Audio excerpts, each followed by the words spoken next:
tänään vielä parantaa. Ja näin ollen se tietää myöskin sitä, että Sagnia on tässä menossa vahvasti kolmiloikan kärkipaikalle. Hyppää 13.41 tällä kierroksella ja on kilpailun ykköspaikalla. Kakkosena Linn Jonsson ja kolmantena Kristiina Mäkelä tuloksella 13.20, joten siellä on vielä tiukka kamppailu. 5 miestä on alittanut 28 minuuttia. Kolmiloikapaikalla Kati Sagnia, ruotsalaishyppääjä, venyttää myös hyviin mittoihin. Jonsson johtaa edelleen 13.28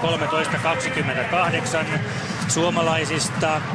Kristiina Mäkelä on astunut 2 ensimmäistä hyppyään yli. Sanna Nygård on kolmantena tuloksella 12.96 ja iloisesti tanssahteleva Sagnia.